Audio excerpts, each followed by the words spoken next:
या लोकांना या दुर्गंधीचा त्रास होतोय आणि अजूनही तिकडे पाहाल तर अजून पहाड बनलेला आहे. डोंगर पाहायला डोंगर पाहायला मिळतो. तिथं डोंगर रचलेला आहे. तो कचरा जोपर्यंत जाणार नाही तोपर्यंत काही होणार नाही. तुम्हाला या माध्यमातून प्रशासनाला विनंती आहे की त्यांनी अजूनही आपली मनुष्यबळ वाढवावेत, यंत्रणा वाढवावी, जे अजून वाढवलेलं नाही.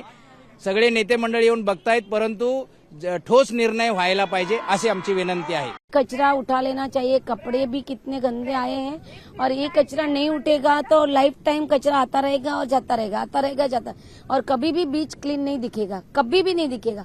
तो अभी जो समय है और वो कचरा उठा के डंपिंग हो जाएगा तो ही बीच अपना अच्छा लगेगा लाइफ टाइम। हमारा जूहू बीच, हमारा एरोबिक यहाँ पे आने के बाद में जूहू बीच इतना नीट एंड क्लीन रहने लगा, क्योंकि हमारे सभी से संपर्क रहने लगा, सभी बड़े बड़े नेता भी आने लगे और बीच हमारा क्लीन रहने लगा। लेकिन फर्स्ट टाइम ऐसा हमने देखा है कि इतना गंदा बीच बीएमसी वाली कुछ नहीं कर रही है। कहते हैं ना, प्रकृति जो लेती है वही हमें देती है, तो थोड़ा अवेयरनेस हमें मनुष्य को भी लेना है।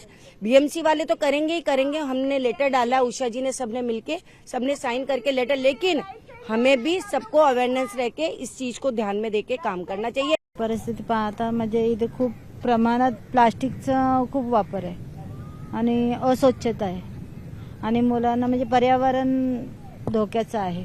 हा कचरा आता नाल्याच्या वाटेतून संपूर्ण समुद्रामध्ये कचरा गेलेला आहे, तो आता किनाऱ्याला लागलेला आहे। त्यामुळे आता हे साफ करण्याची जबाबदारी पालिकेवरती आहे। पण पालिका प्रशासन जे सांगते, खरंच वाटतंय का तसं साफ केलं जातंय का? तेवढ्या प्रमाणात साफसफाई होत नाहीये।